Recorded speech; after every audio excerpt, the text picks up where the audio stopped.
This is live, right? Yeah, fine.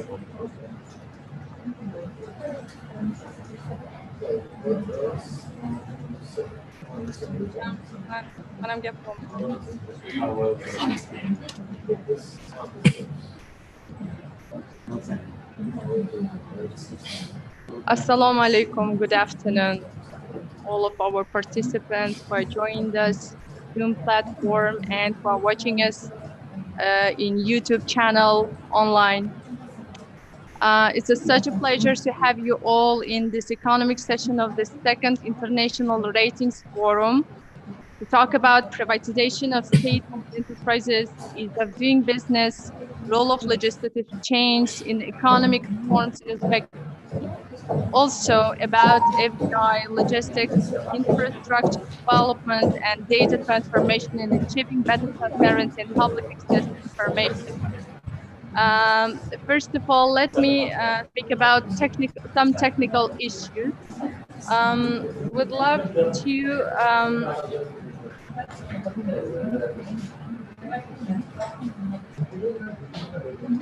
if it's possible, if you could please switch off your microphones. And for speakers can also share their presentation as a screen share.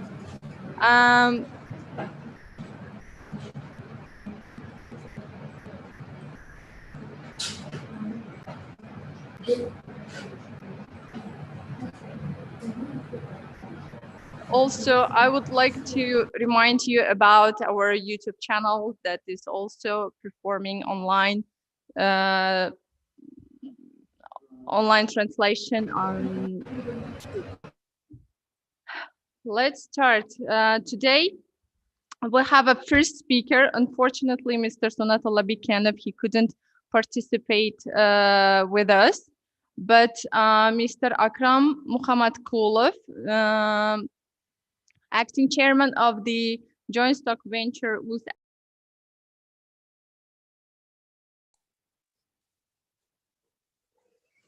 Thank you, Sevara. It's a great pleasure for me to participate today, deputizing for our director, Mr. Bikerov, who is in Khorezm region. I hope everybody can hear me well. Yeah, good. It's a great pleasure for me to participate here, represent the State Assets Management Agency. As Sevara mentioned, I'm the acting CEO of Uz Assets Investment Company. And today my presentation will be on privatization as the driver of economic reform. I would like to share my screen for you. I see that the organizer...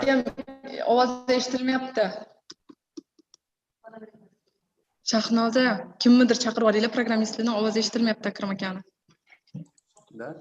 Can everybody hear my voice? Eshitilyapti lekin bizga. Davay? Ovozingiz eshitilyapti Akram aka. Faqat markaziy studiyaga eshitilmayapti. Excuse me, Mr. Muhammad Kulov, we can't hear you. Could you please switch on your microphone? Oh yeah, he's who has the same? Thank you, Sevara. Now can you hear me?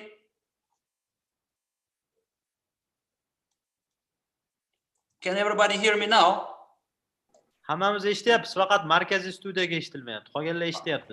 Ah, okay.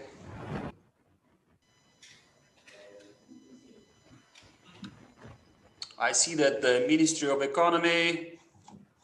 Yep, yeah, a bunch of people can hear me. And if possible, I would like to share my screen. Yeah, sure. Thank you.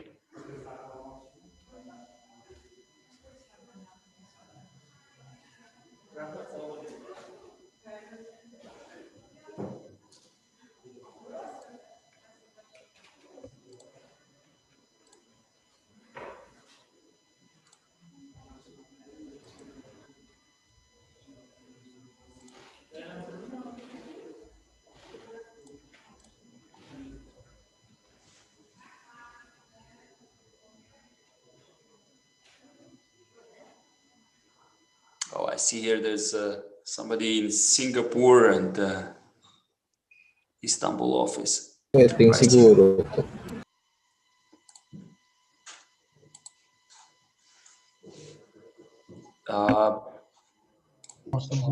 Can you share your presentation with us? Yes, sure. Sure, I'll send it to you now.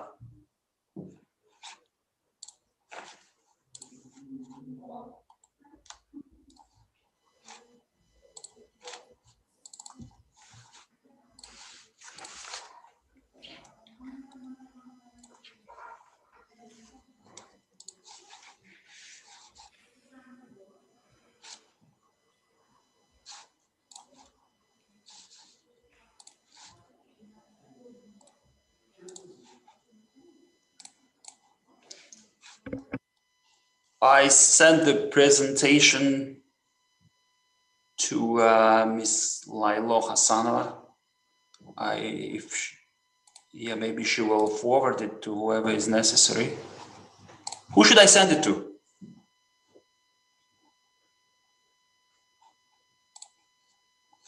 Oh, there we are.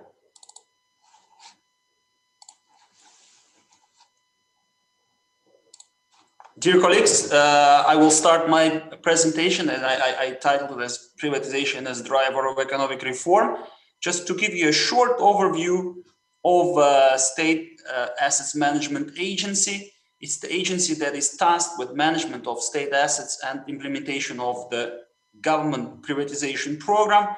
I also here highlight some of the key institutional departments, if I may say, under SAMA, which is the online auction. We have the clinic for financial rehabilitation and privatization of enterprises. We also have a center for better, more efficient use of vacant facilities. And Uzassets Investment Company, which I represent. I will stop further on their activities.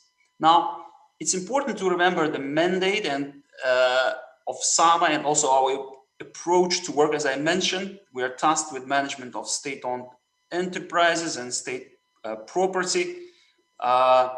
We try to make better use of vacant facilities and also run a unified state policy on asset management. And in terms of our approach, we strive for transparency. Our overall main objective is reducing state presence in the economy through using digital tools and also adhering to corruption and compliance standards, and also trying to actively involve our international partners.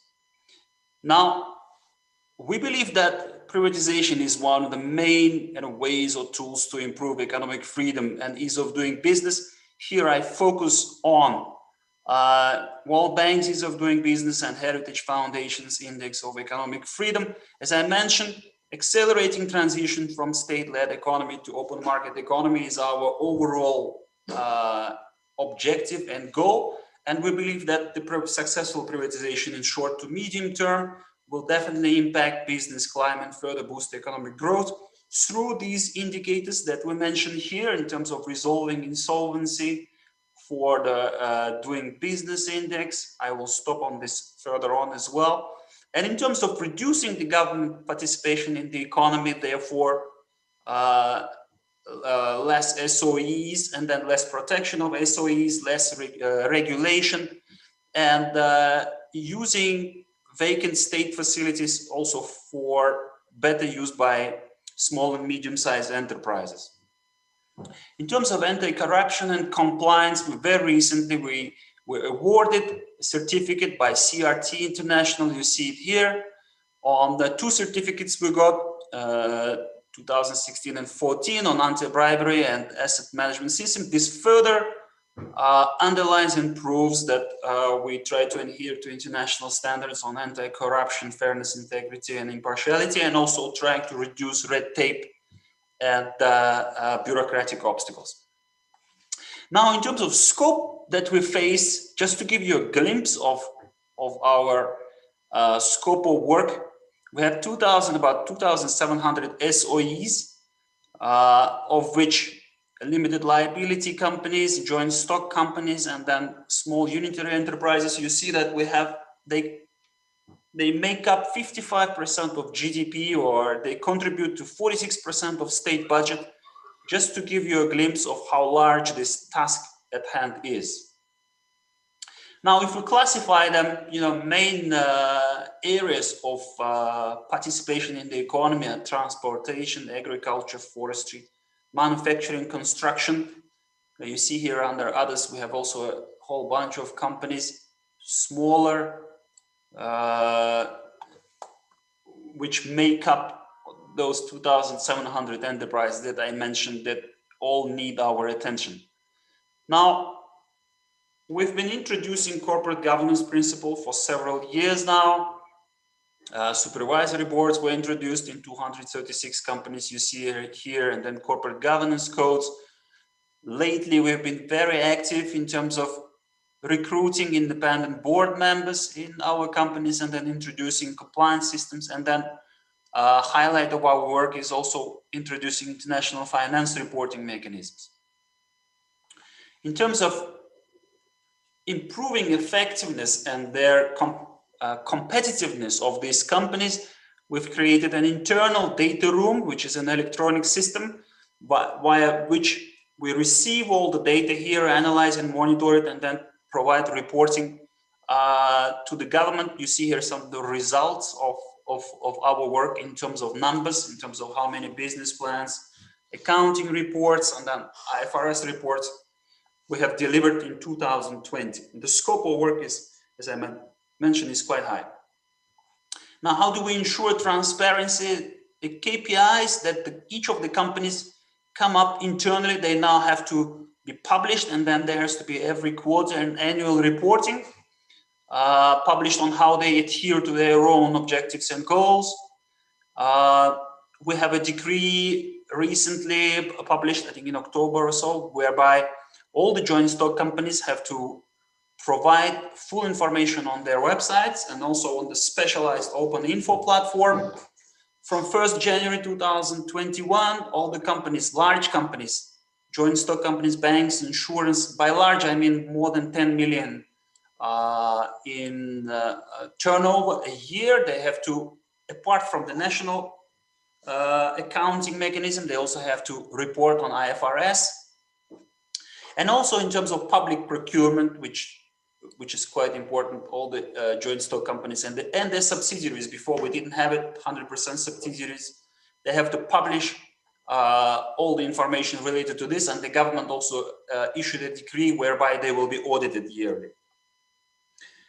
Another key milestone in terms of our activities is the adopted presidential decree 1696, which paves the way to new a program of privatization, which also kind of sets the course on how we approach this whole work. You see here some of the larger companies, or if I may say, national champions, which make up to 40–45% of GDP. They and also in terms of corporate governance, they will undergo transformation and corporate governance, meaning they need to be better prepared before we look into privatizing them. And in terms of our results for privatization this year, you see that 752 assets valued at about 100 million, they were sold already. We have about 1,000 assets valued at 500 million, which are on sale now. And then this month, by end of the year, we'll put up 265 more assets on sale. And then you see that 1,500 assets, meaning resolutions, meaning decisions were made for them to be put up for sale. You see here the breakdown of the assets in oil and gas, chemical, financial leasing companies, etc. And then down here, you see that we also have under review 507 open markets and trade centers. I mean, they need some special individual approach. So we'll be looking at them individually in terms of how well they're prepared and how the format of privatization. In terms of revised legislation, which we believe will also affect the ratings, I highlight here 3 draft laws on insolvency, on the new law on privatization, and the new law on state asset management. In terms of the insolvency law, which is, I think, of special interest for the ease of doing business. Our current, I will return to this.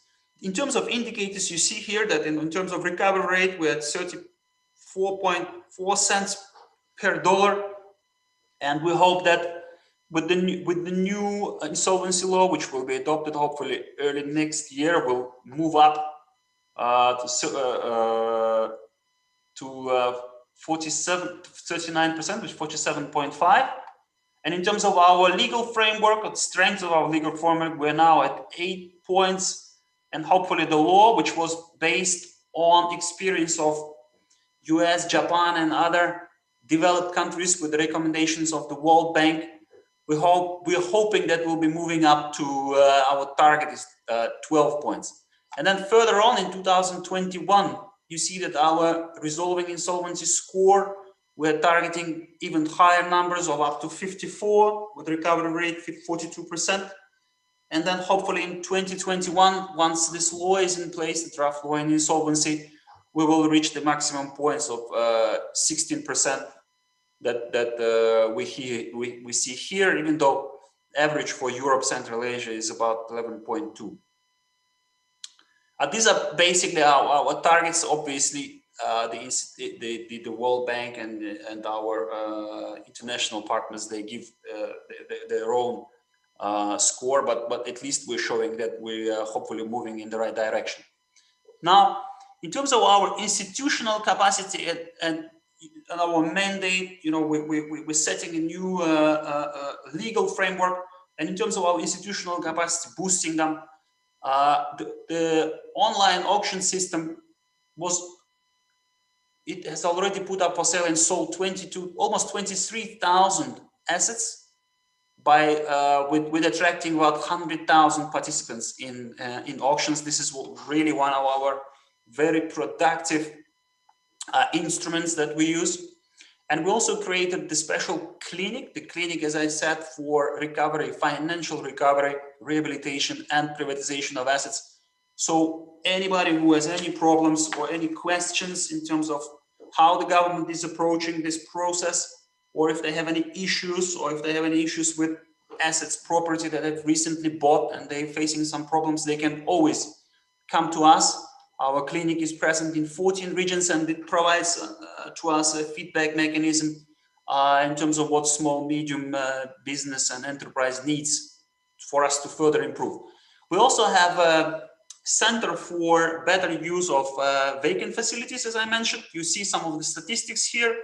We have teams and departments that are always going to the regions to better really understand of what kind of vacant state buildings, facilities are there. Some of them need demolishing, some of them need to quick transferring to private sector, so that we boost sort of redistribution of resources that are really needed by private sector.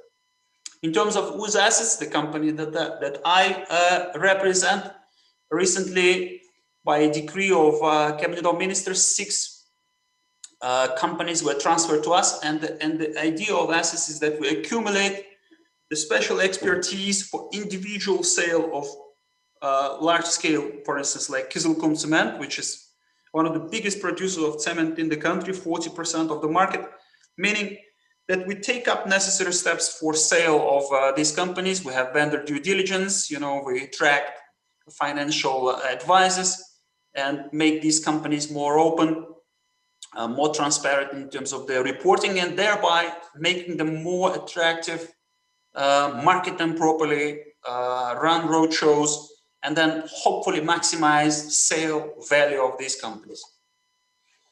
In terms of international cooperation, SAMA is very active in working with international financial institutions here. You see, we have an ongoing project with the World Bank for building institutional capacity. We have EBRD, who've been very, very instrumental in helping us coming up with our new legislation on privatization and developing the law on the management of state assets. We also have support of ADB in terms of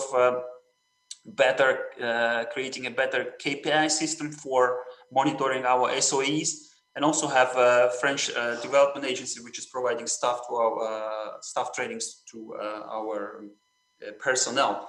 Now, I put here as an example, we are running currently a deal for sale of Coca-Cola. You see here at our financial advisories, Rothschild. We have legal advisors, which are really world-renowned companies. And then financial tax diligence and valuation analysis is done by KPMG, meaning that we try to involve market intermediaries in better preparation and better effective sale of our companies. And with that, I would like to thank you very much, all our participants.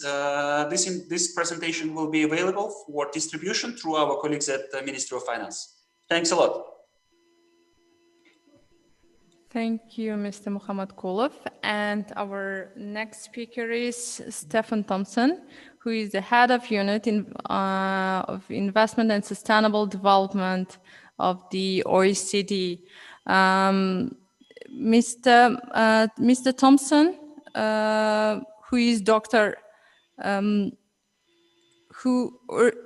who is earning his doctorate. He worked in a research institute in Washington, DC, and afterwards spent 5 years as a research fellow at the Chatham House in London. And yes, okay. Mr. Mohammed Kulov, can you just give back your screen share? 1 sec.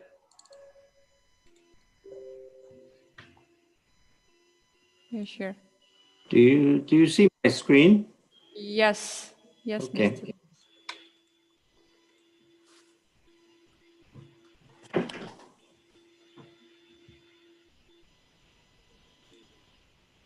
Mr. Would you like me to begin?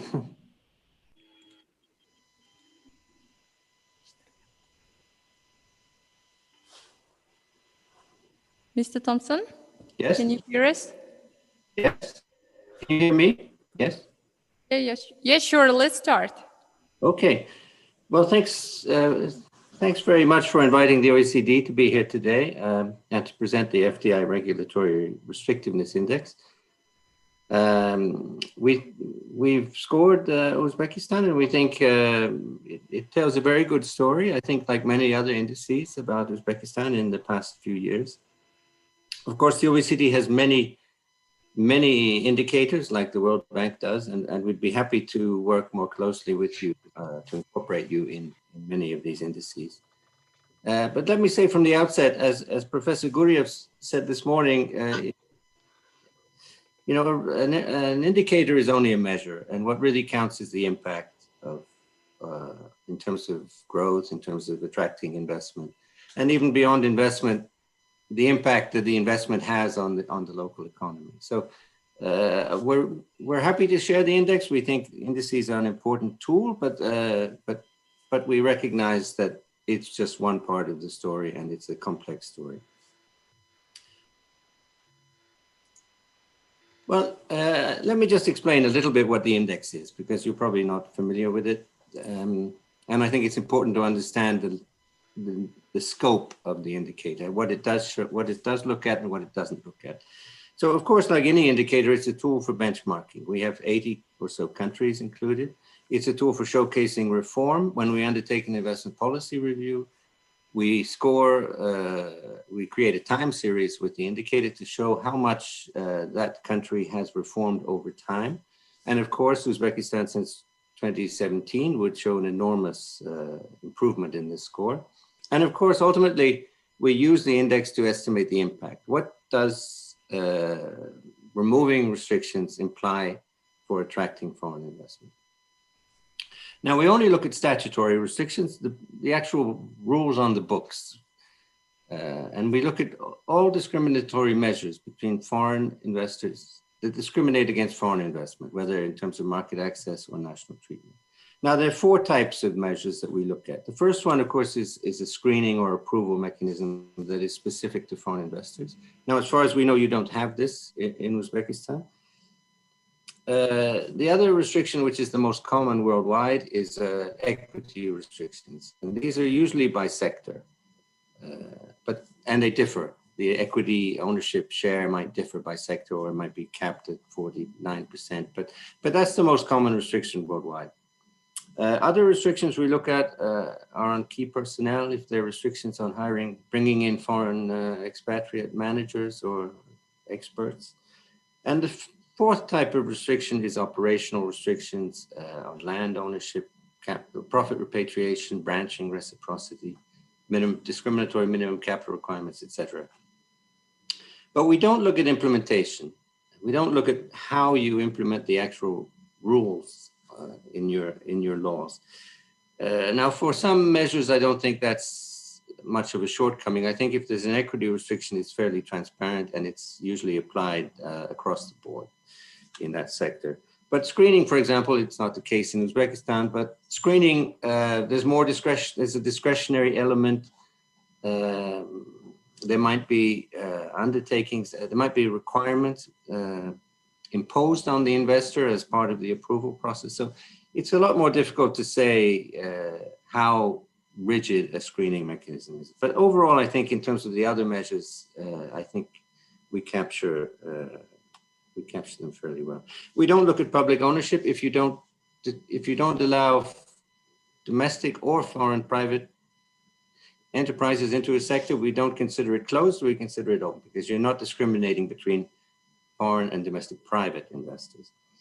We don't include national security. In the past, this might have been less of a problem, but now governments are starting to impose national security screening mechanisms. So we are considering how we could incorporate this element in the index. And we don't look at any special treatment to particular countries that you might have a bilateral agreement, a free trade agreement, and so on. We don't look at that special treatment. Well, that was a long explanation of the index, but I think we'll move more quickly on the other slides. I won't go into great detail in some of these slides. I prepared this presentation for a more technical discussion that I presented it earlier this year to officials in Tashkent. So I think we cover most sectors of the economy. 2 that we're thinking of adding are health and education, but otherwise we cover the primary sector, manufacturing and services.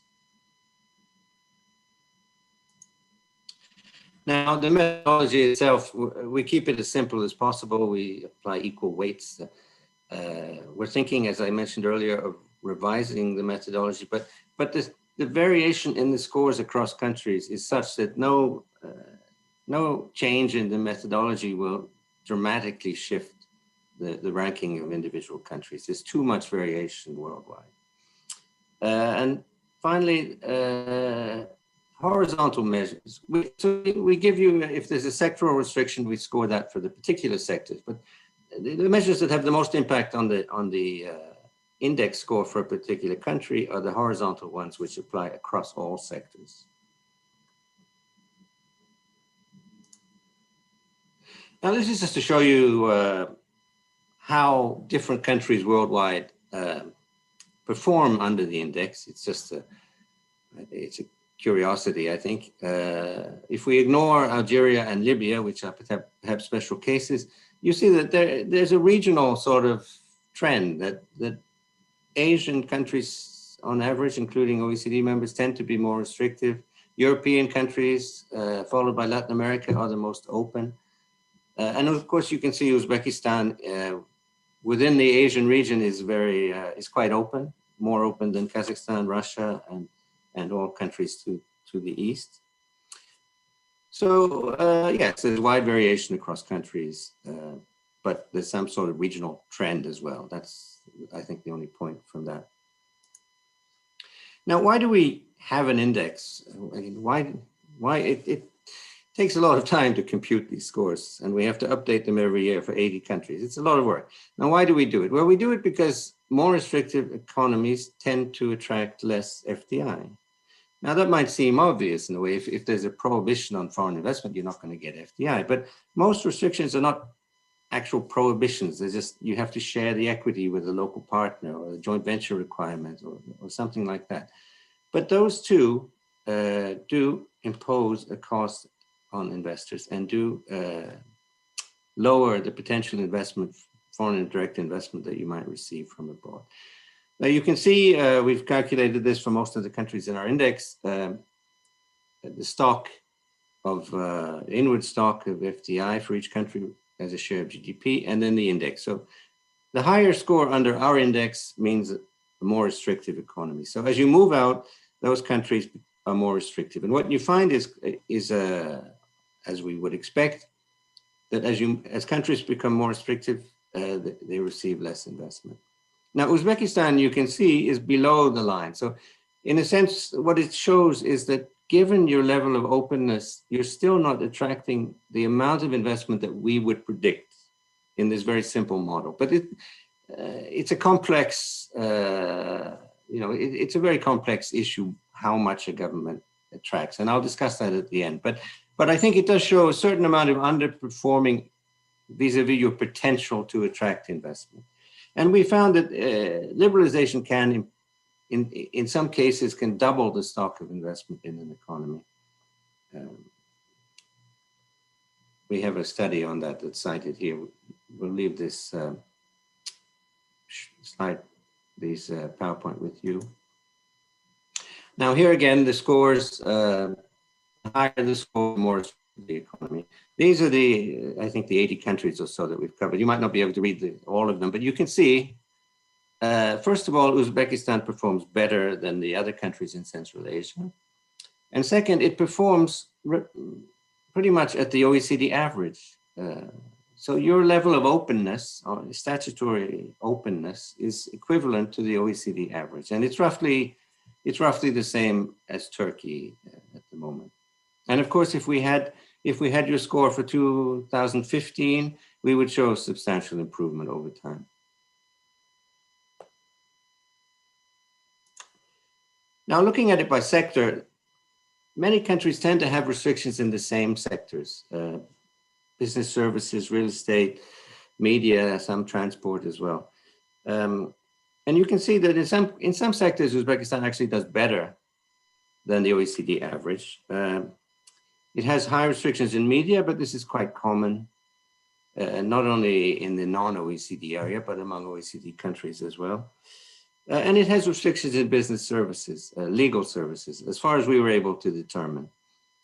And this restrictions in business services can sometimes affect the whole performance of the whole economy, because firms in downstream manufacturing, for example, rely on these services. So the quality of services, of business services, but other services as well, is very important for all firms throughout the economy. So it's more than just a restriction on a particular sector, it has downstream implications as well. Now, I won't go through all the measures. I'll leave this for you so you can look at it, and if you have any questions, you can always send me an email and I'll answer them. But it does show you have certain sectoral restrictions that we've been able to find. Usually when we include a country in the index, we undertake an investment policy review as part of the process. And we have an official request to undertake one, but we're still seeking funding for that. But this would help us to really confirm all of these estimates that we have of your restrictiveness. Now you can see there's certain sectoral restrictions, but not very many, as I showed in the previous slide. Those are mostly equity restrictions. We did not find any discriminatory screening. But you have many horizontal restrictions under the type 4 restrictions, as we call them. And this might be local incorporation requirements. It might be land leases for 60 or 70 years and things like this. And these of course apply across all sectors. So they do add weight to the score, but overall, I think we have to acknowledge that you perform very well in our index. Now, I won't go through these, but this is to give you the underlying legislation that we found, that we think, that we used as a basis for scoring. And if any of you find any errors, of course, we will be happy to correct them. But we have 2 slides on the underlying restrictions. Now, I think it's important, of course, this is a particular index measuring one specific aspect of the investment economy.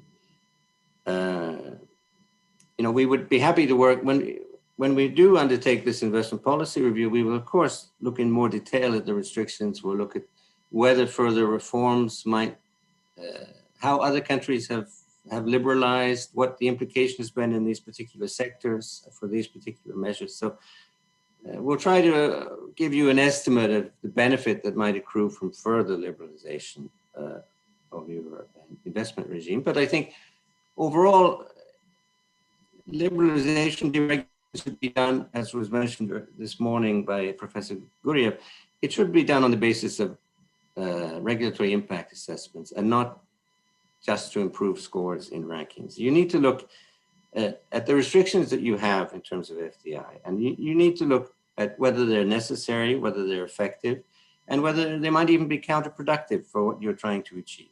Because what we do show under the index is that restrictions do impose a cost in terms of foregone investment. So I won't go through these very quickly, but without having done an investment policy review, this is the sort of measures, the sort of issues that we thought were more important at this stage for Uzbekistan in its desire to attract foreign investment than the actual restrictiveness of your investment regime. We've already had a discussion. We heard from Sama about privatization. That is a key element. It's not covered in the index, as I mentioned, but it does, the presence of state-owned enterprises, of course, does create uncertainty for potential investors, and it can ultimately crowd out both foreign and domestic investment. Of course, there are the court system, dispute settlement issues need to be resolved.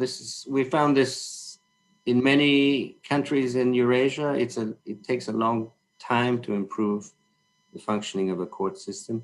The need to improve land legislation, strengthen intellectual property rights, and also to build on the performance in your rankings to promote FDI more effectively. Now, we haven't assessed your investment promotion agency. I'm not criticizing the agency itself, but I think with our help under an investment policy review, perhaps we could look at ways to strengthen both the functioning of your investment promotion agency. Now, just to conclude, we do have a request for an investment policy review. We're still looking for funding for that review, but we hope to undertake it with you. We think you have a very good story to tell, but the investment climate still has many challenges which we could look at, and we'd be happy to showcase your reforms. But moving beyond just whether you attract investment and how to get more investment, I think part of the discussion, the interesting discussion this morning was about the SDGs. And I think we need to look beyond just FDI attraction. We need to look at what is the impact of foreign investment on your path towards achieving the SDGs. And we have another index, set of indicators in our team called the FDI qualities indicators, where we look at how is FDI contributing to productivity, to your carbon footprint, to gender, or to skills development. So I think we need to look, in the first instance, I think this is all very good, and we're happy to showcase the reforms that you've undertaken. But we need to look beyond that. We need to look not only at how to get more investment, but how to make sure that the investment that you do receive contributes as much as possible to the SDGs. And on that note, I think I will stop. Thank you. Thank you, Mr. Thompson. It was very useful and presentation for all of our participants. And let me introduce you our next speaker, His Excellency Mohammed Hassan, who is Executive Director of the National Statistics and Data Sector at FCSC, United Arab Emirates. He also worked in the banking sector for 11 years and has held many positions in the banking and investment sector for individuals and companies. Mr. Hassan. Good afternoon. Good afternoon. I'm sharing my presentations. Good afternoon, everyone.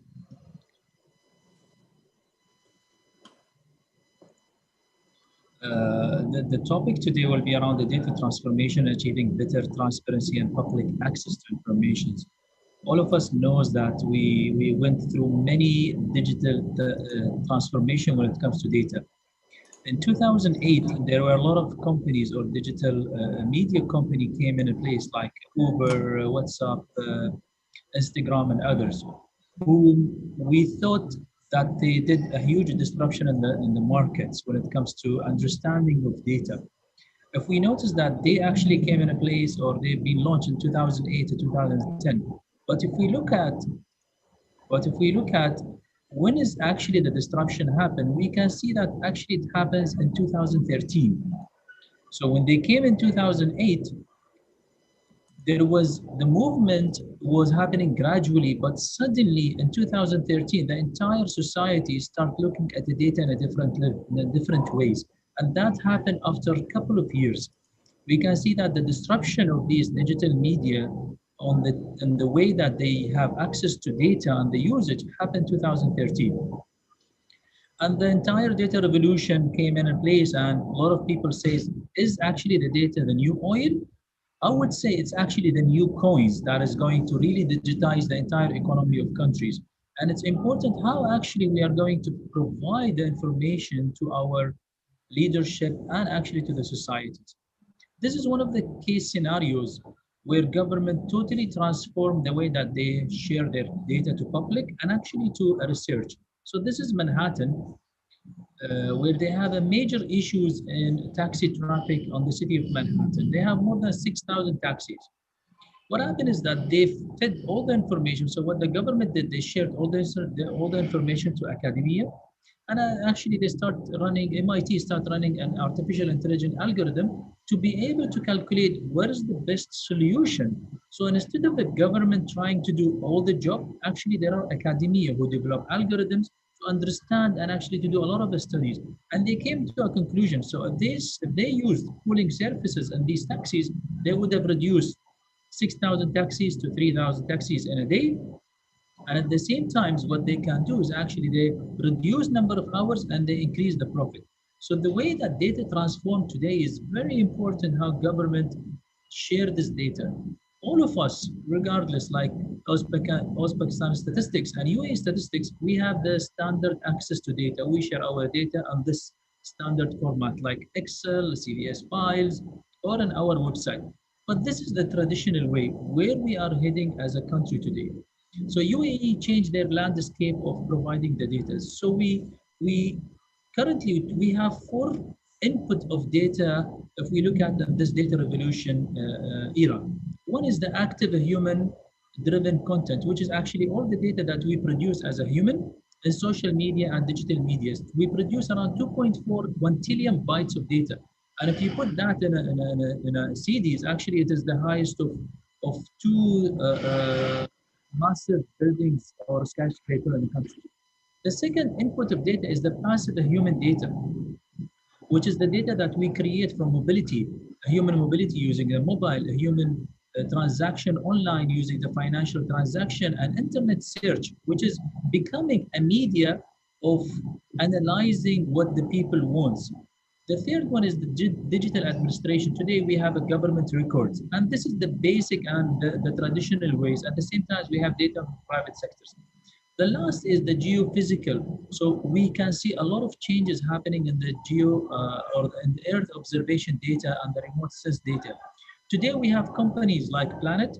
They actually take a snapshot of Earth every single day to monitor the landscape changing, to monitor the agriculture changes that is happening. So there are many input when it comes to data, but how today government really react toward this? So let me take you through a UAE story. This is the standard way where we talk about digital administration. So as a National Statistic Office in the UAE, we take all the data that we have from census, from other government as a registers, and actually we produce them in the standard way of graphs like that in our website. But what we did is actually we start using the internet search or the passive human data. The traffic that happened in the internet. A simple example. Today, most of our statistic office or data owners in the countries, they use their labor force survey, for example, or the employment data. But what happened is that there are a lot of changes happening. A lot of people goes online, they actually post their CVs, and at the same time, lots of companies, they post the employment requirement in the internet. There is no more standard statistical way of collecting this data. The only way is to start doing internet search and web scraping. And today, during COVID, what we did in the UAE, we looked at all the job that is being posted as a new type of job requirement, and what are the jobs that start eliminating in the market after the COVID pandemic. So it's very interesting to see what type of a new job start being requiring in the countries, and what are the jobs they start disappearing. Of course, the medical jobs are increasing, and tourism jobs are reducing.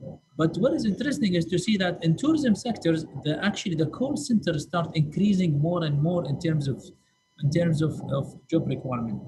The last is the active human data and Earth observation. As I mentioned in the slide before, we are mobile people. We use our mobile, we use our devices, which actually monitor where we go. So today, when we want to plan a street, for example, we stop using sensors in the street.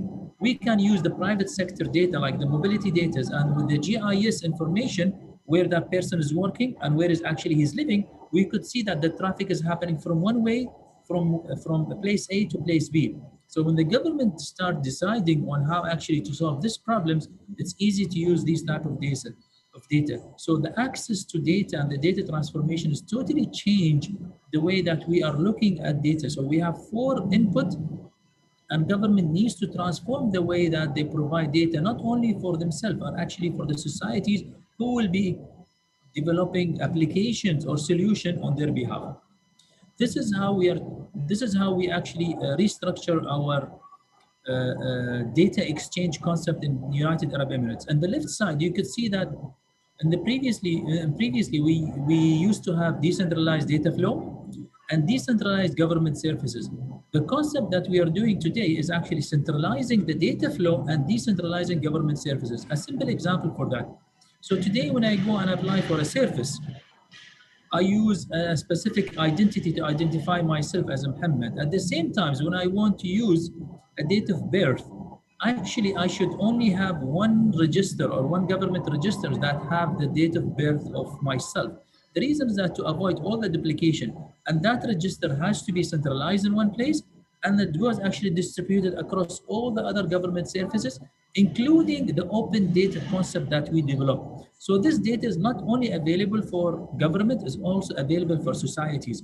People tells me that, well, there is a privacy. No, I'm not going to share my ID with my date of birth. But what I'm going to share is the detail that there are X number of people born at this date, X number of people born in hospital, X people born actually in this area. And that will actually provide access to private sectors, academia, to know the population densities, to develop other services, to actually also share their information about the society or the community where they live. A lot of people say is today we don't have park in these communities, but how would you know that this is a true or not? You need to let your data open for people to be able to do lots of studies using that. So the transformation of data has to really start from the governance of data within the government. This is the data model that we do in the UAE. On the left side, you can see the production of data. So we have many production data. We have the statistical survey, we have the raw data that we receive, we have the aggregated data we receive, and we have more than 5,000 data classification. When I say data classifications, across all government, when I say the words house, all the government use the word house. They don't use household, for example, or they don't use flats. No, it's the word house with their metadata is very important to be generalized and used by all the governments. The important part that we do today in UAE is actually the governance of data, which I will tap into this in a minute. How we really make sure that it is a data maturity in government to be able to publish it, which is the last pillar that I can show you, that I'm going to take you through all these pillars. How are today we are changing the traditional way of accessing data and providing data to societies, and totally is being changed. The model is actually that we work in government is something called Data Maturity Index. This is an index where it measures the maturity of data in every single government entities. Today we have 34 government entities. We have more than 200 GIS data, which is Geo Information System data. We have more than 446 indicators that support the government, and we have 176 million of raw data. In order to have all the government entities become at the same level of data maturities, we start running courses to them to educate them how to actually do the data governance, how to build data qualities. So what we created a pool of people in every single government. We call them data champions. Today we have 130 data champions in every single government. And the data champion are the people who drive the data maturities within the government. They are the one actually who's training. So it's concept of train the trainer. So we run 4 courses for 130 people, and these 130 people, data champions, they go and train all the organization within the government. And we have more than 340 attendees so far in all these 4 courses. These courses are data governance, data qualities, and actually even data publishing and data exchange. And this is the result of the data. So we went beyond the traditional way of simply providing data using a standard Excel sheet or on our website. No, how people would love to see the data. There are different ways. The easiest way is to look at graphs. So the graphs are dynamic. So today we have multiple input or multiple user access to our data. So in the left side, we could use a GIS, or in the right side, we have a standard graph which goes into filters.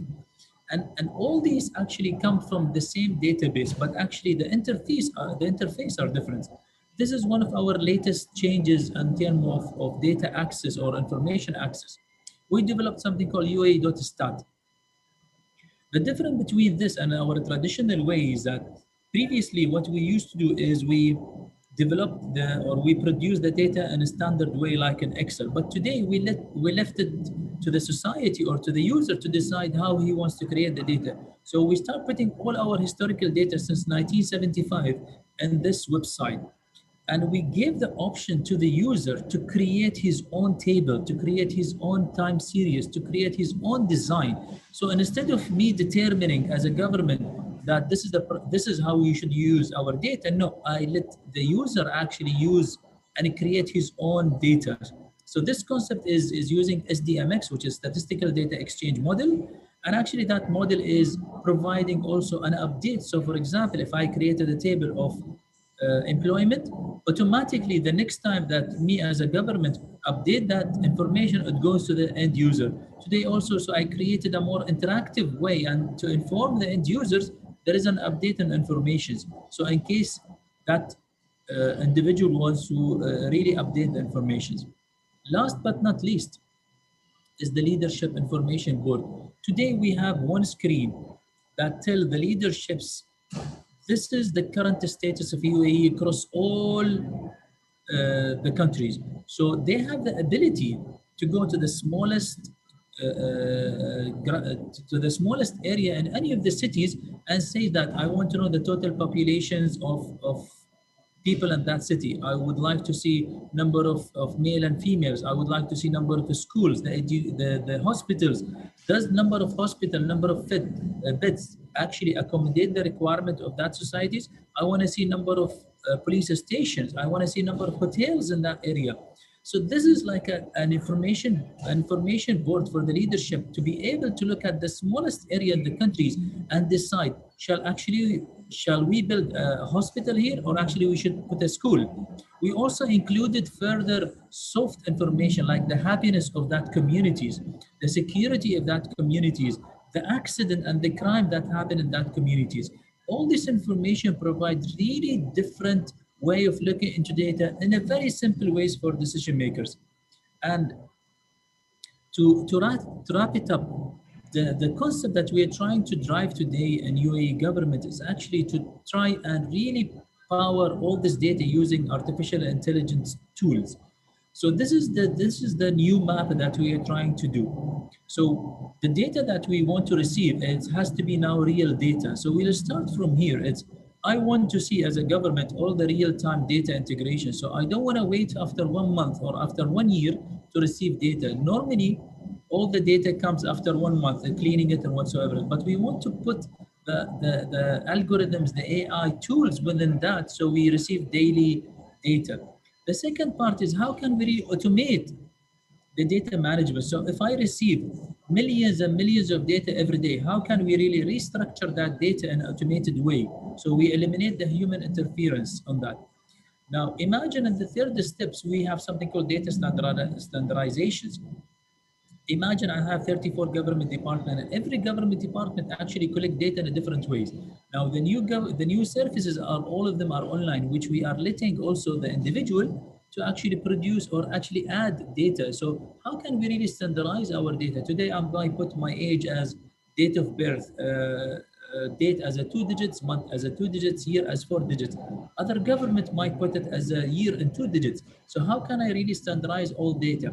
Today, there are tools that we use internally in the UAE that can automatically change the 2 digits to 4 digits. And there is no need for a human interference. This is where the brain of the data happens. All the data modeling, the data validity, the data assessment that happen using AI model. So all the quality assessment happening automatically. And the beauty about AI is actually it's a self-learning. So today, if I change this government date of birth as a 2 digit years, next time automatically the AI will understand that I did it once. Next time we should actually change it to a 4 digit by the machine itself. We will have a human task in between. That is a must. There is no way that we can let the machine does all the work without the human validations. So here where we have the machine learning. So today is we need to train the machine, and this is what we do today in the United Arab Emirates, where we train the machine using the AI to make sure that whatever changes I do, whatever fixes I do, next time it should not happen. And this is where the human task comes into place. And that actually will enable us to have a high quality data for government or for decision makers and for the academia and for individual and actually for the people. There is always, we receive more than 1.8 million records every single day from governments. And that number will, and that actually will increase more and more every single day. And the beauty that we start moving toward the private cloud. So the infrastructure that we have is going to actually to support all the growth that is going to happen in terms of the data.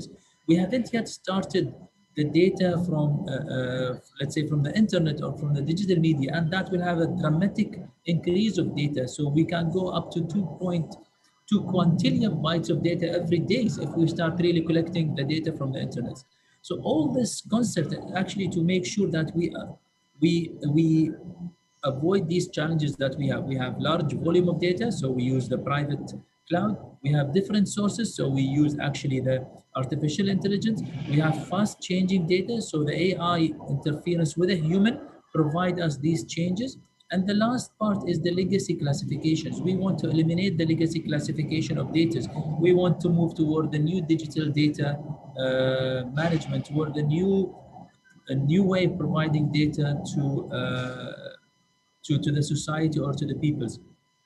The entire concept, so this data quality management changes that we are going to do is actually going to provide further data to the society. To the United Arab Emirates actually been ranked 67 last year in the Open Data Watch, and after using this this structure or this models, we improved from being the 67 worldwide to the 16 worldwide in terms of openness and governance. The reason is that we follow this model, and that model actually allowed us to really be able to provide data to the individual decision maker in a different way, in much easier way. To wrap it up, there was an interesting case happened in London.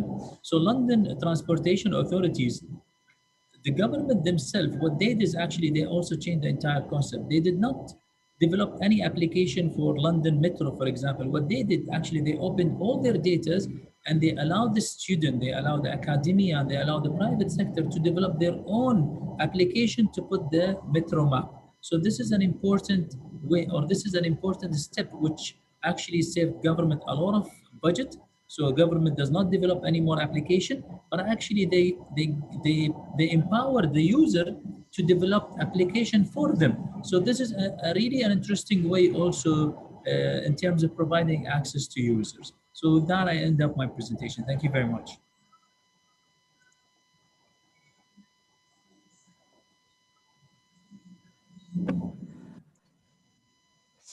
Thank you, Mr. Hassan, for your presentation.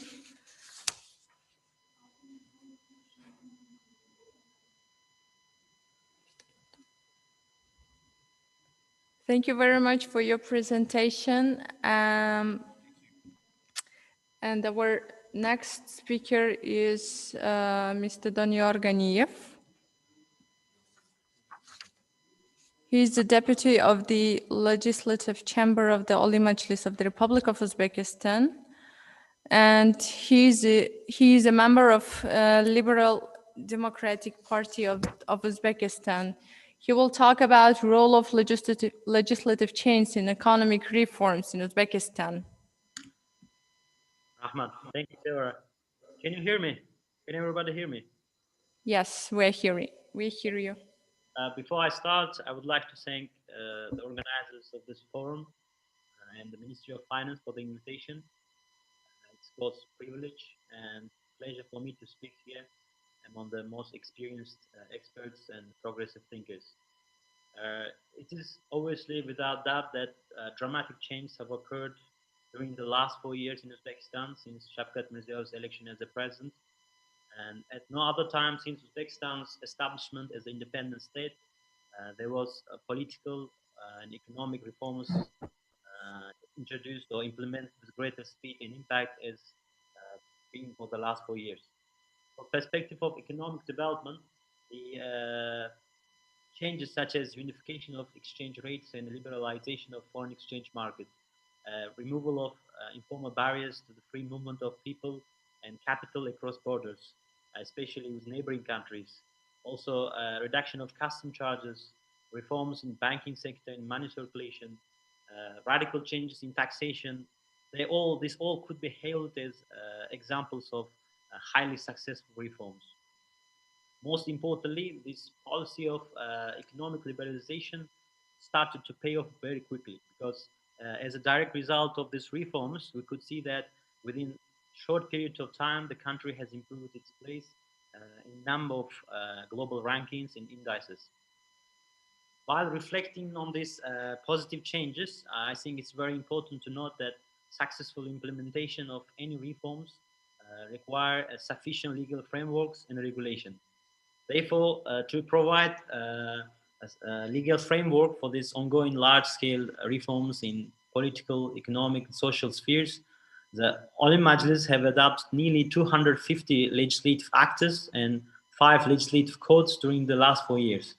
This alone confirms the role of Parliament played in ensuring that systemic reforms being undertaken in the interest of people of Uzbekistan, and most importantly, the country remains committed to the rightful path of reforms in the long run.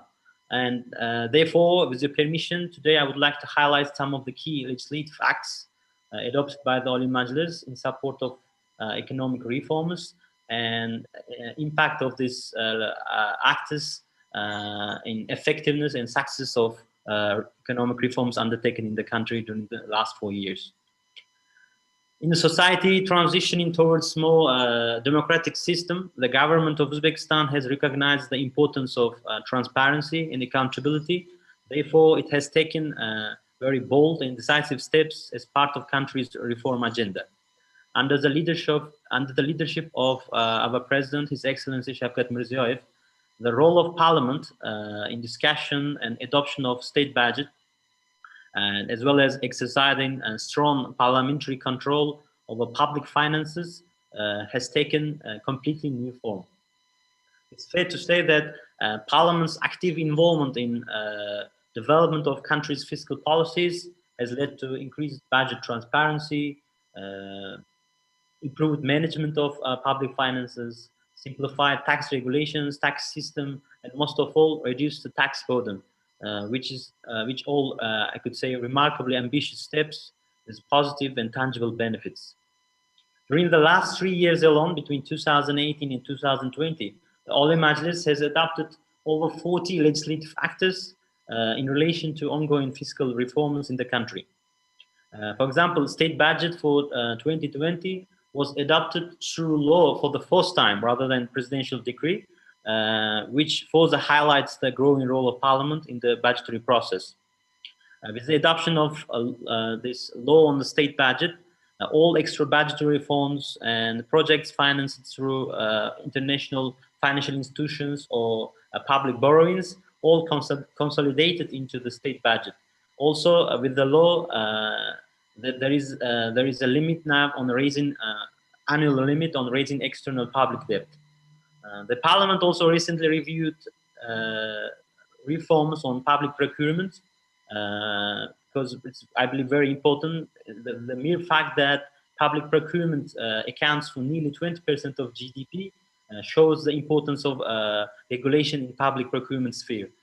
Considering the negative consequence of poor practices in public procurement, the lower chamber of parliament has recently adopted new draft of law on public procurement with the aim to address existing waste, fraud, and corruption in practice.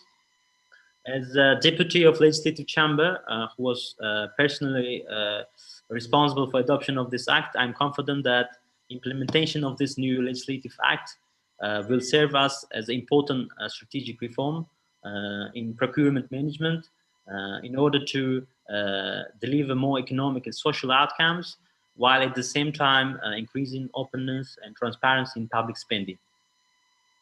In terms of tax regulation, the adoption of new tax code by Parliament in 2019 was arguably one of the biggest legislative improvements over the last few decades. The new code has brought profound changes into the country's taxation system. It simplified the application of tax legislation, and most importantly, it was adopted with this aim to bring Uzbekistan's tax system closer to international standards, making it easier to understand for both national and foreign investors. At the same time, it ensured the high level of protection of the rights of law-abiding taxpayers. It's worth noting that key emphasis of new tax code has been on reducing the tax burden on both enterprises and citizens. Therefore, main changes in the code aimed at reducing number of taxes, mandatory payments, and also it has reduced the income taxes from progressive rate of 24% to a single flat rate of 12%. At the same time, it reduced the tax rate on dividends as well from 10% to 5%. Also, with the following subsequent changes to the code, the VAT rate also reduced from 20% to 15%. Despite all these reductions in tax rates, the interesting fact is optimized tax code meant the revenues actually increased by more than 30 in 2019. It actually contradicted many critics of the reform and proved the success of new tax code. Also, I believe in a way it demonstrated that when reforms are well designed, it actually could achieve the desired targets. Similarly, the reforms in the banking sector also been another critical priority of the economic reform agenda. However, the scale of transformation in the banking sector requires significant changes in regulatory framework and legislation. Hence, the adoption of 4 main legislative acts, such as Law on Central Bank of Uzbekistan, Law on Banks and Activity of Banks, I believe paved the way for effective regulation and commercialization of Uzbekistan's banking sector. Also, with the changes in the legislations, it has allowed the central bank to significantly organize the its activities in terms of, say, regulation of commercial banks, regulation of money circulation and currency market. And moreover, I believe with the help of these changes in the legislations, the banking sector itself overall has become more client-oriented, and the cost of banking services in the country significantly reduced, while the quality and the range of services expanded significantly. In addition to banking sector, development of strong financial markets and professional service ecosystem in Uzbekistan still is actually another critical aspect of ambitious economic transformation the country pursuing. And therefore, in this area, also the parliament was active, and it has passed a number of legislative acts aimed at creating favorable conditions necessary for fostering the growth of domestic capital market, defending investors' rights, and also strengthening protection of minority shareholders. For example, with the change to loan securities market, number of financial market participants increased significantly in the country.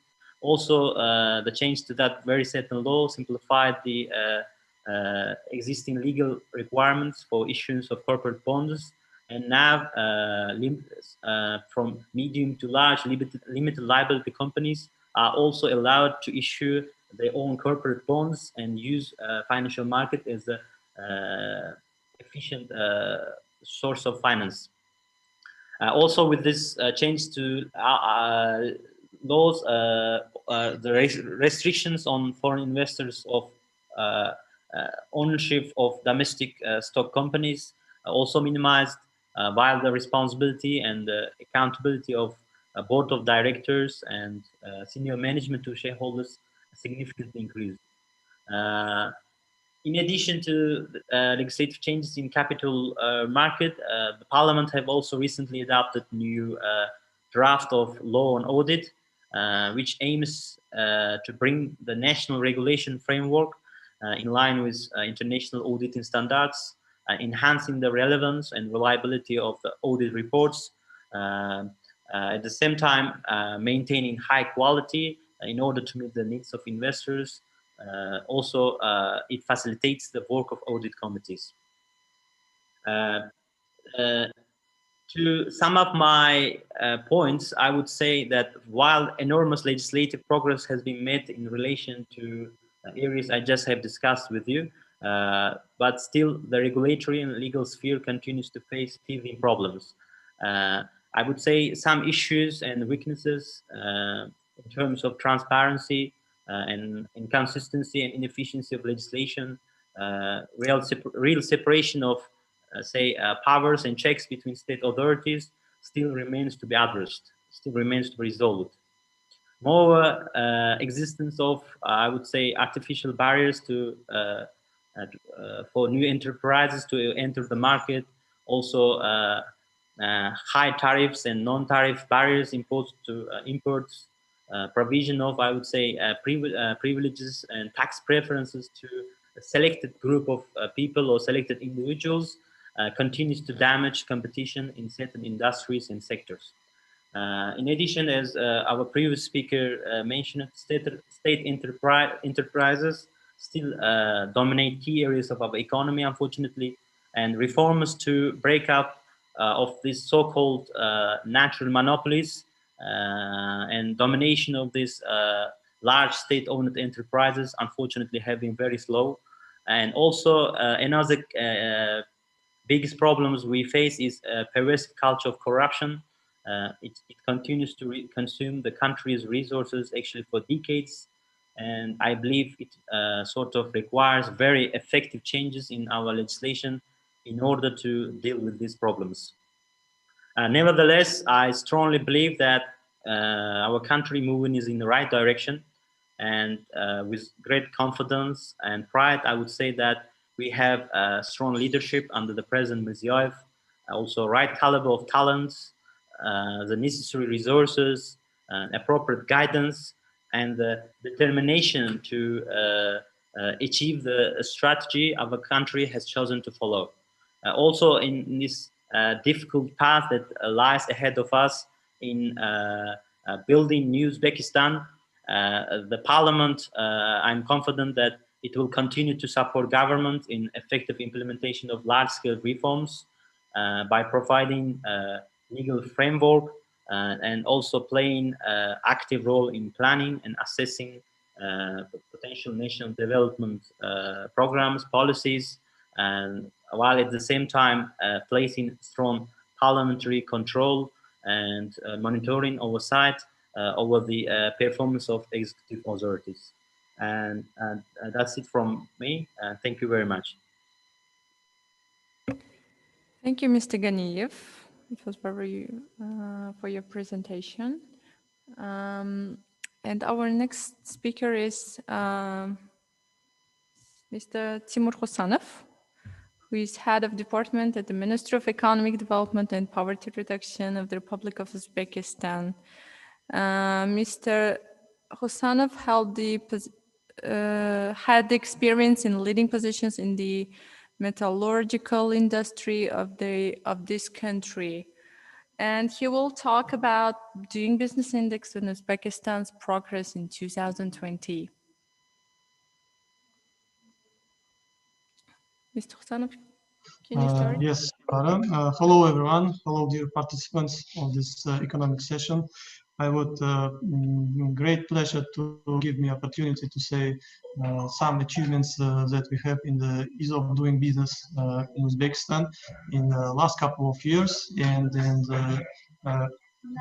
having troubleshootings, shortcomings in this period. If you could see, our presentation consists about four main questions. And first of all, we must say that it was nothing that the government initiatives to support entrepreneurship have the vigor to transform the fortunes of micro, small, and medium enterprises in the country. This confirms by this graphs, this slide, overlay our country's national policy aimed at developing entrepreneurship, improving the business environment, and providing support for development of social significant entrepreneurship projects has yielded results. Despite this year, the global pandemic and the decline in entrepreneurial activity around the world, the assistance provided to support entrepreneurship has yielded results. Besides, in 9 months of this year, the share of small business and private entrepreneurship amounted 54.2% of GDP. It's about 221 trillion sums. Compared to the same period last year, it's decreased only in 0.5% decrease. If we analyze the number of enterprises, it's about 400,000 organizations were registered in 10 months this year. It's plus 80,000, which of around 400,000 is about 94% operating, and temporary initiative is about 50,000. About 10,000, it's 2.4 points are included in process of voluntary liquidation. It should also be noted that the number of newly created enterprises in January, October of this year amounted about 78,000. It's just a little 1,000 decrease in the same period of the 2019. Besides this, the head of the Republic and our Parliament have measured 3 main legislative acts. One of these is on additional measures to further develop the competitive environment and reduce the state participation in the economy. Besides this, the strategy for development of competition in the commodity and financial markets in 2020 till 2024 has been adopted. One of the main questions is to improve and to develop the competitive environment in business. And according to us, it's in the organizational structure of Ministry of Economic Development and Ministry of Justice. Separate departments have been created for the regulatory impact assessment RIA of draft as well as existing legislative acts on local competition entrepreneurships. Next, legislative acts on measures to radically improve licensing and permit procedures said that the licensing requirements and conditions have been revised in terms of reducing the rules restricting competition, including conditions preventing the entry of goods and services into the market. About 260 license activities and permits from January 1st, the next year, will be 40 from this number. 47 will be directly cancelled. 27 will be cancelled by combining, and 30 will be cancelled by introducing a notification procedure. Processing times for 14 types of licensed activities and permits will be reduced by 2 times. Moreover, the procedures for obtaining 150 license and permit documents will be simplified. The next, not last, legislative acts on additional measures to improve the system of improving the population, entrepreneurship and development is giving a new new modern mechanism and effective microcredit system aimed at the development of entrepreneurship. The new microcredit system will consist of 3 mandatory components. It's the first of motivation, second training, and third is lending. Those future entrepreneurships, like as young people and women who have received special certificates of non-governmental educational organizations, will be provided with non-collateral microcredits. It's about 33 million sums to individuals for organizing their own business with entrepreneurial initiatives. Microcredits of 225 million sums to people who establish micro and small business on the basis of guarantee of the third parties, like insurance policies, pledge of property acquired on a loan, or a guarantee of the state fund for the support of entrepreneurship and other types of collateral provided by law. So it should be also noted that with the help of the state fund for the support of entrepreneurship over the past 10 months, allocated funds in the amount of 3.47 trillion sums under surety agreements. It's about 5 times more than in the corresponding period in 2019, and 2.45 trillion sums for compensation. It's about 4 times more than the corresponding period in 2019. Here we could see, the next slide, it's about summarizing our business environments. You can see that in 2018 till 2020, we have reached about 18th place in doing business report created by World Bank and Monetary Fund. It's about 4 main achievements, reforms that we have done in 2020 during business reports. It's about protecting monetary investors. We have strengthened monetary investors' protections by increasing shareholders' rights and role in major corporate decisions, clarifying ownerships and control structures are also greater corporate transparency. In paying taxes, Uzbekistan made paying easier by merging the infrastructure tax with the corporate income tax.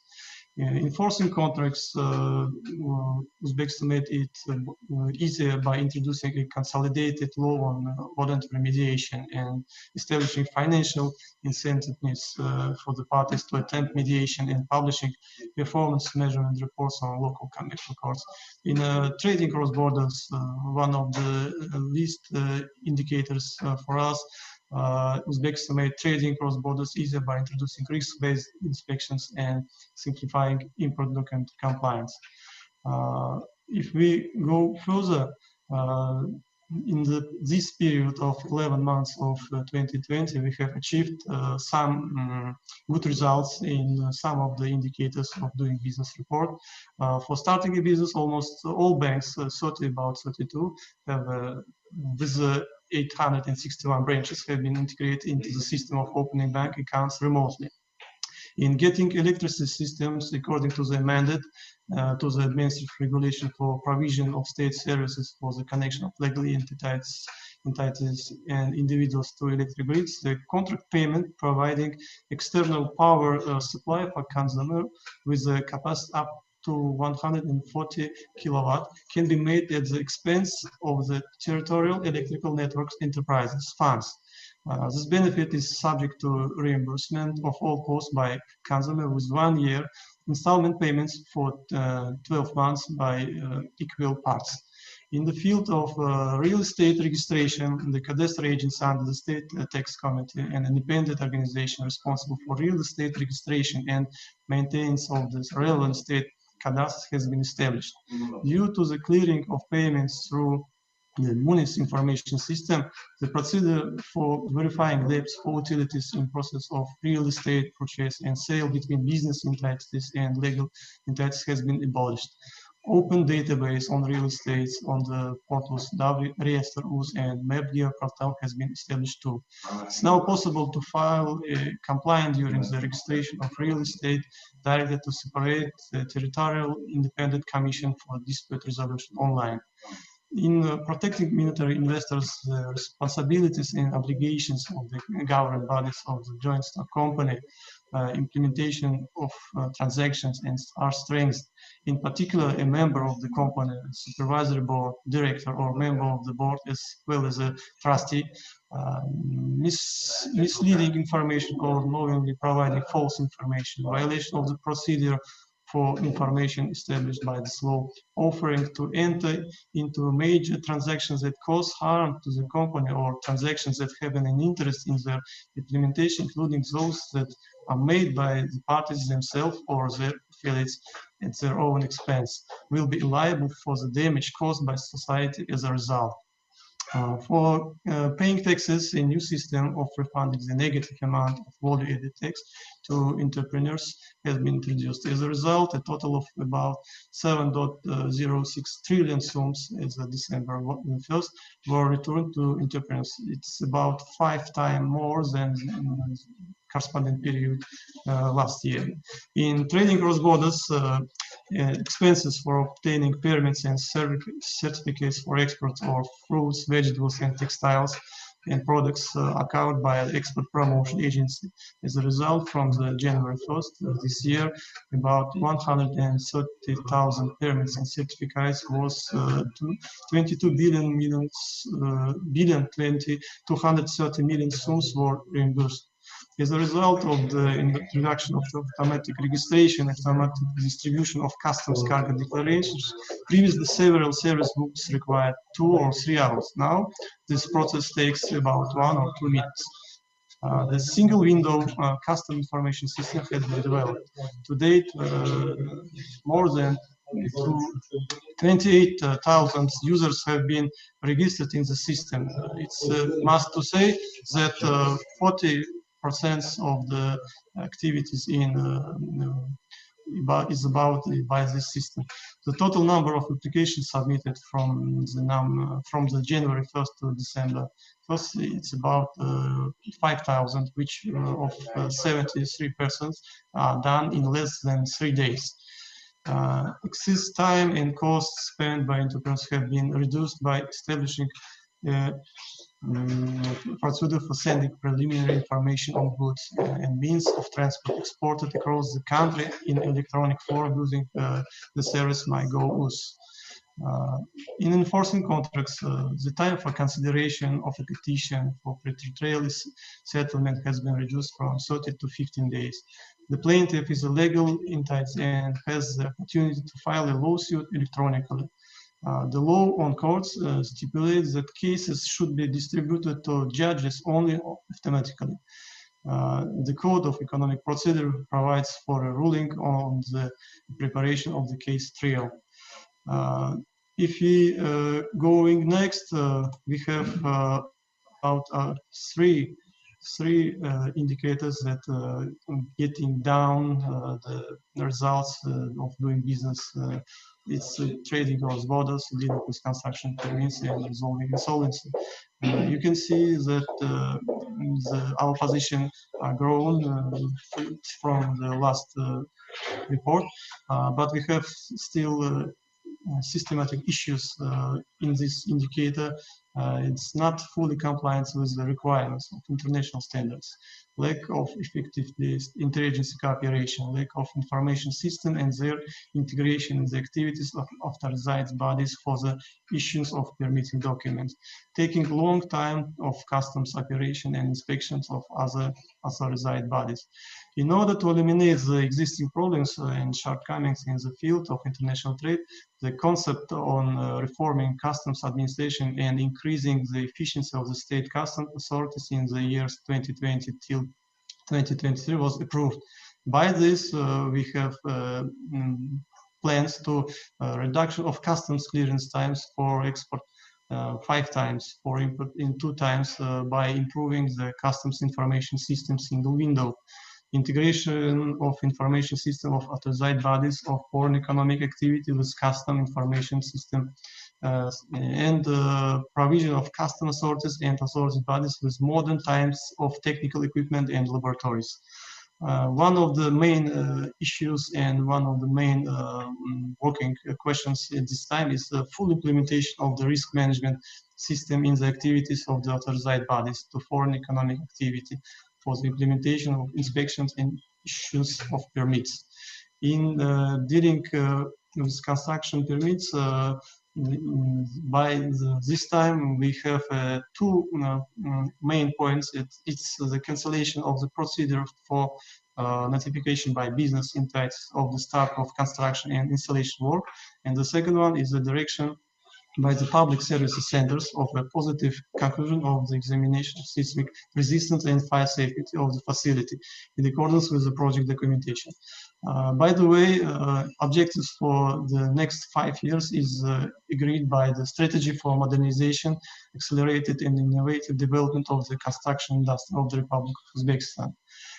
This strategy has set targets for implementation of the indicators of which is grown in dealing with construction permits from 60 to 78 points by the end of 2025 years. If we, my colleagues said that my time is unfortunately running out. We have the next Christina Weiderer.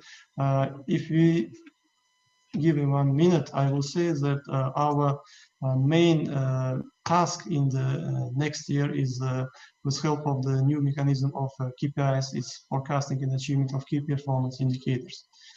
Annually developing the roadmap to by the for each rating and indices and strengthen the collaboration with international organizations. Of course, we have by national index that developed with the Ministry of Justice. Its name is Business Indicator. We have developing national access to business climate and entrepreneurship over the country. That's the main tasks that we have in the next year. Thank you, Silvara. You're welcome. Thank you, Mr. Husanov. Unfortunately, our time is limited, but your presentation was very useful for all of us. And let me introduce you our next speaker, Ms. Christina Weiderer, Senior Economist at Macro Trade and Investments Global Practice at World Bank. She has led and contributed the World Bank analytical advisory and lending activities in the areas of trade logistics, regional integration, connectivity and trade facilitation. And also she was one of the authors of the World Bank's Logistics Performance Index 2014 and 2016 report, and also one of the project leaders of the LPI 2018 project. Christina. Thank you very much for the kind introduction and the invitation to speak. Can you all hear me okay? Yes, yes, sure. Wonderful. Thank you also to my previous speaker on the World Bank Doing Business report. You covered a lot of ground. I will take a closer look at issues regarding to logistics for trading. I will talk about the Logistics Performance Index by the World Bank. I have been the project leader for this project since 2018. I'm leading the upcoming edition together with my colleague Jean-François Evis in Washington, D.C. My presentation is fairly short. I will briefly introduce the LPI index to you up until 2018, and then I have a sneak preview into some changes that we are working on for the next edition, which will come out next year. So very briefly, the LPI Logistics Performance Index was developed by the World Bank in 2007 with the goal of comparing logistics performance across countries with relation to international trade. Logistics is an area where cross-country indicators are very scarce. They're hard to come by. At the same time, logistics is important for international development. It's important for trade integration, for countries who want to move up in global value chains. So the World Bank saw a need to have a cross-country indicator on that fairly narrow topic. We know that logistics is primarily up to the private sector to be provided, but government interventions are critical to the performance of logistics at the country level with regards to regulations, provision of infrastructure, border processes, education and training, and such things. And the World Bank's LPI looks at this at the country level. It is an index that comes out every 2 years. It includes qualitative evaluations of the logistics performance of a country by the trading partners of that country, so people who work outside the country. Up until 2018, it was based on a survey, which we conducted every 2 years among approximately 1,000 logistics professionals, both freight forwarders and express carriers. And we had 6 areas that we covered: customs and border management, trade and transport-related infrastructure, logistics competence and quality. This covered issues of training and education. Then the availability of competitively priced international shipments, how easy is it to send express shipments from one country to the other, the availability of tracking and tracing for supply chain visibility, and lastly, the timeliness of international shipments. The respondents of the survey were asked to rate up to 8 countries. They could choose those 8. They could also choose to provide answers on fewer than 8 countries on a scale, a Likert scale from 1 to 5, where 1 is quite poor and then 5 is really good. And we, over the years, managed to have a coverage of around 160 countries.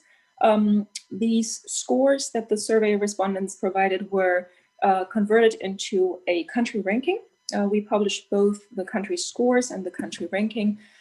And the last one of this was published in 2018. During the last Uzbekistan Indicators Forum, my colleague Savara Melibayeva prepared a presentation, or gave a presentation on Uzbekistan's results in the LPI 2018. I will not cover that here because I thought this, you might be more interested in hearing about the upcoming changes. So I don't have any new results yet because we haven't published the indicator yet. And this is in fact very much work in progress.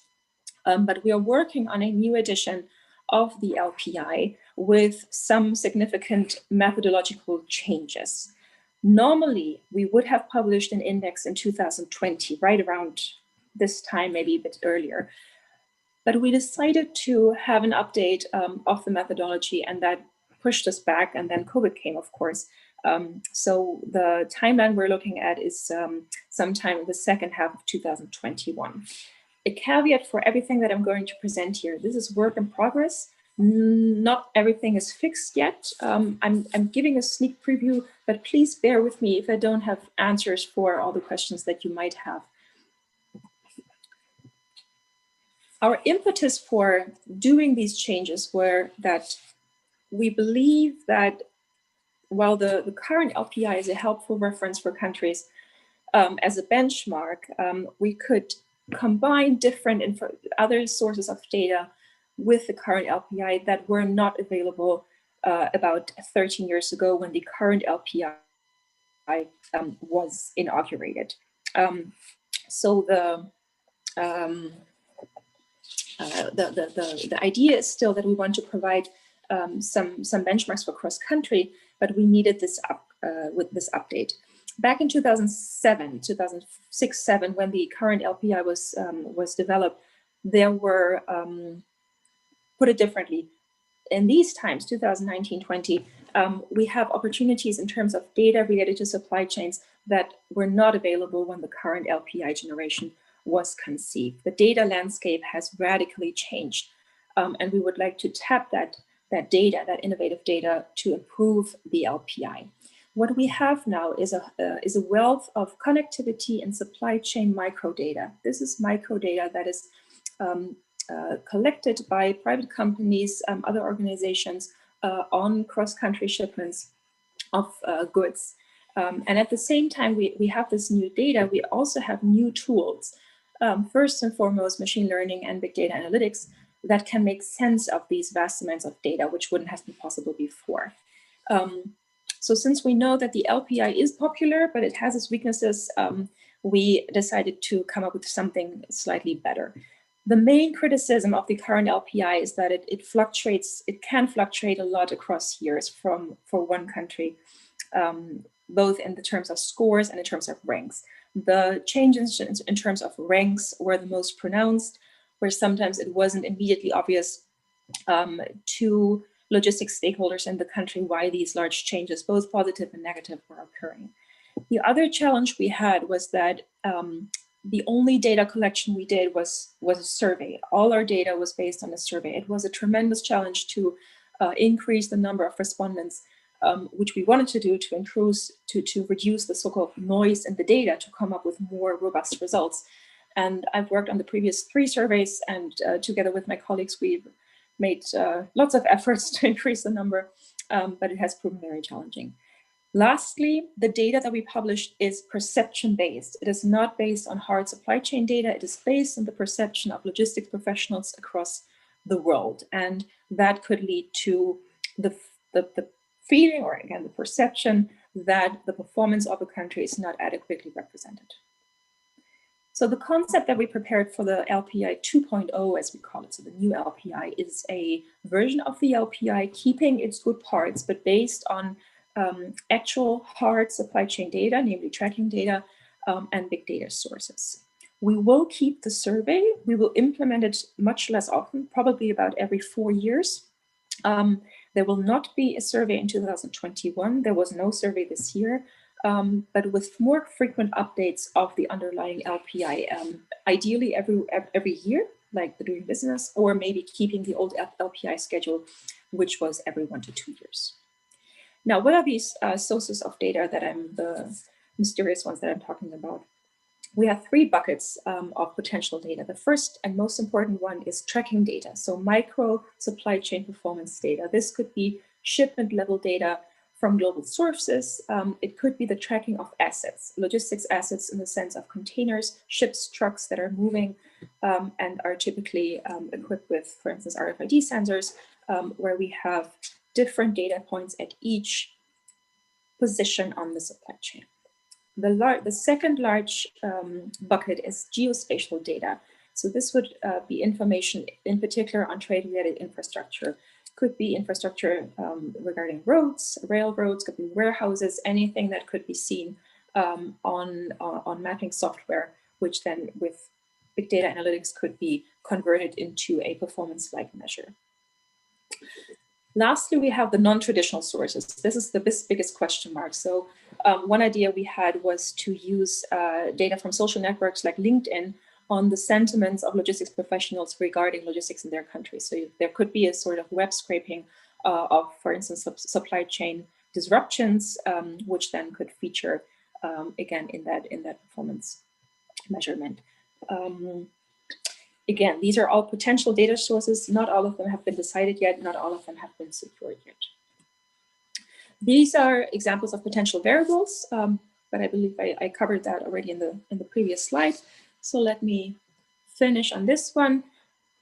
The chart on the left might be, there might be a bit too many lines going in every direction. It really looks like a spaghetti bowl. The main idea that we have here is how can we try to recreate all the 6 areas that make up the current LPI: infrastructure, customs, training, logistics, competence, shipments, quality, and timeliness. How can we mimic that in the new LPI 2.0? Because we will not have the same questionnaire. Well, we would have the same questionnaire, but we would have many other data sources, which somehow have to be mapped to the old components. And the idea here is that, for instance, if you look at the shipping data that we were going to collect, this could feed into both the infrastructure component, but also into the customs and border procedure component. So the aim is to refine the model with components that are similar to the LPI. And what we're going to keep is the distinction between system inputs and outputs. Also in the old LPI, we had these 6 areas, and 3 of them were areas for policy action, namely infrastructure, customs, and logistics competence. And 3 of them were supply chain outcomes, where the influence of governments was really quite limited. The timeliness of shipments, the ability to track and trace shipments, and the availability of international shipments. These are outcomes that the provision of private sector logistics carries. All right, I can sum up. So we are working on this new indicator. We're hoping to publish it September, October next year. This is to be confirmed. Lastly, I want to underline the role of the LPI. It is well known, it's a well-established benchmark.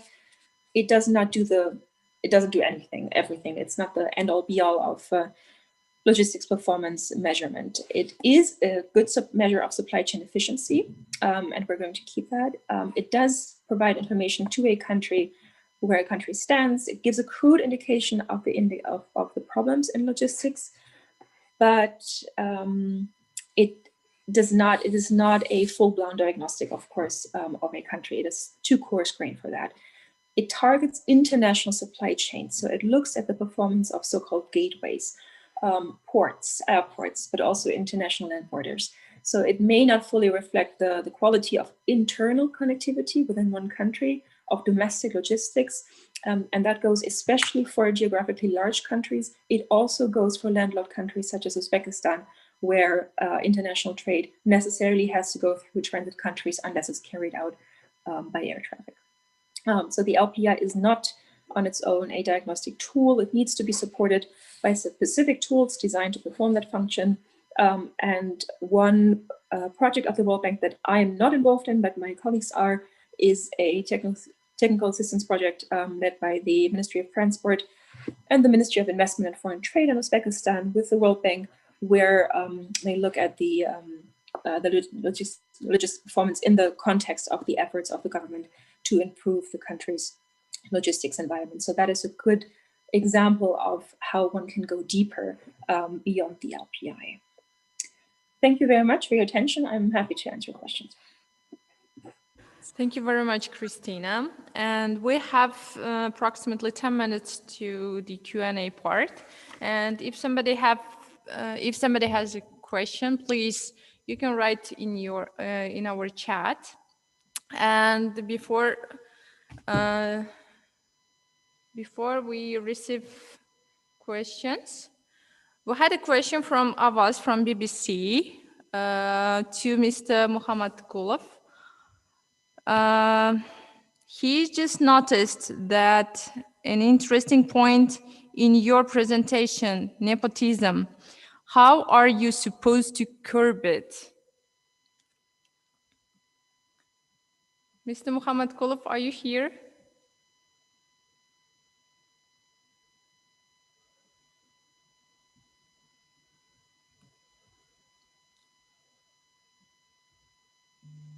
Hello?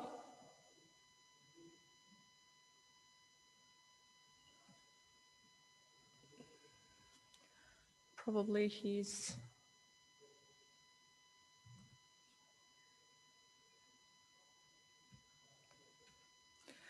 Okay, let's switch to another questions. If somebody, does somebody have a question?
Hello?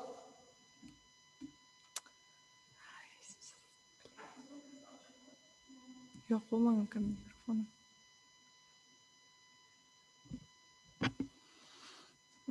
There are some technical issues.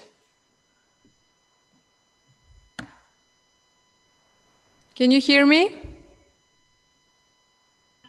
Ovoz eshitilyapti, gapiravering.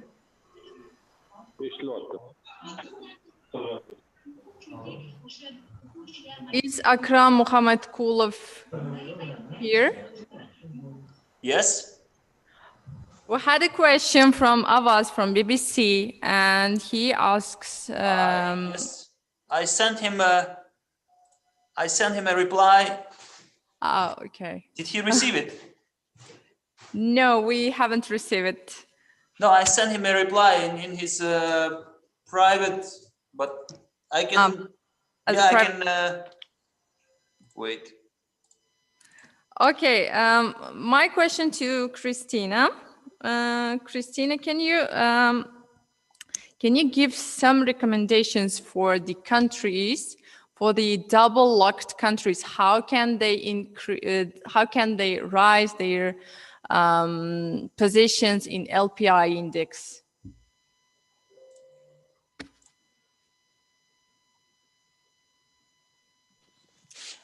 Yes,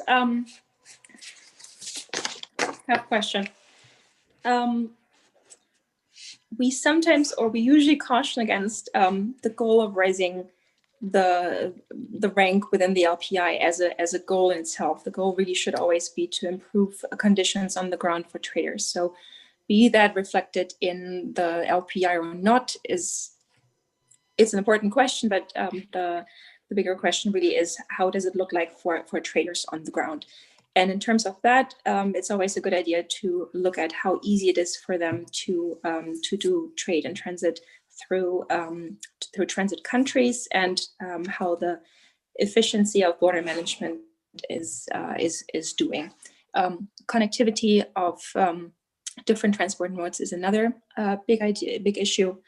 And the other thing that is often overlooked and that I like to stress is the availability of good training and education for logistics, which sometimes gets overlooked. But for high quality logistics at the country level, one really needs a good base of skilled workers trained in freight forwarding, trade in the various logistics types for different products, depending on what the country really wants to exports. Again, the LPI is looking at international trade. It's not so much, it is not geared towards domestic logistics performance.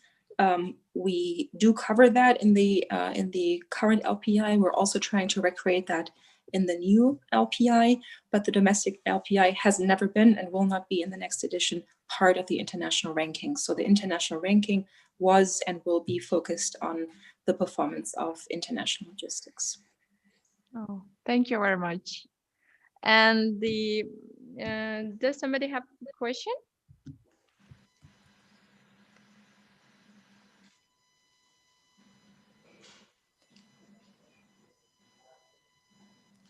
No, nobody. You can write your questions on the chat, and we also haven't received any comments and questions from our YouTube channel. And I also have one question to Mr. Thompson. You mentioned about in your presentation. You mentioned about the about international rankings to build on performance in international rankings to promote more effectively. Could you please clarify what kind of ratings or indices can be paid attention more?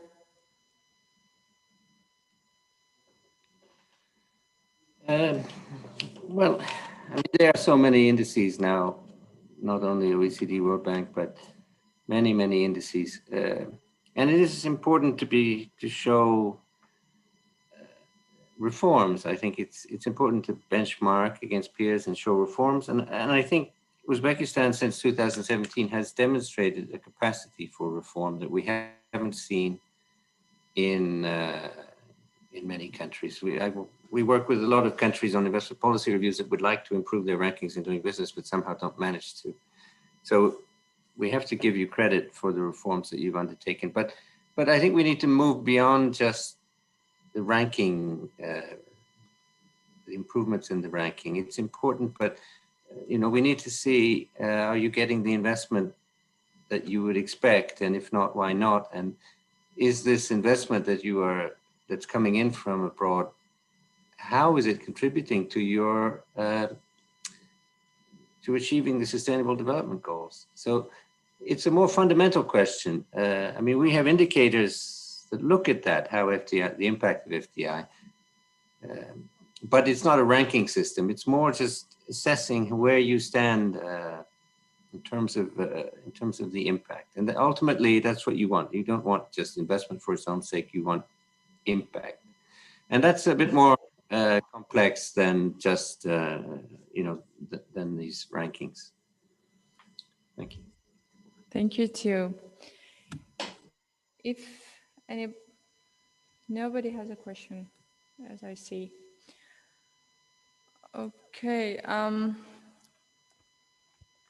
At the finish of our session, let me thank you all of our participants, especially our speakers, to take their time from their busy schedule and join us there for more than 2 hours.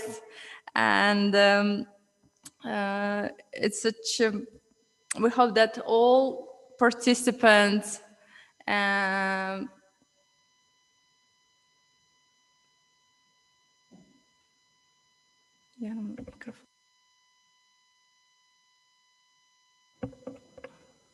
Hello?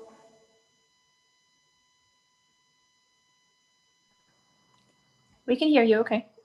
Can you hear me? Yes. We hope that all the presentations and speeches that have been presented to our participants will be rewarding experiences for all of you, and hope to see you next year on the 3rd International Ratings Forum. And sessions have been recorded, and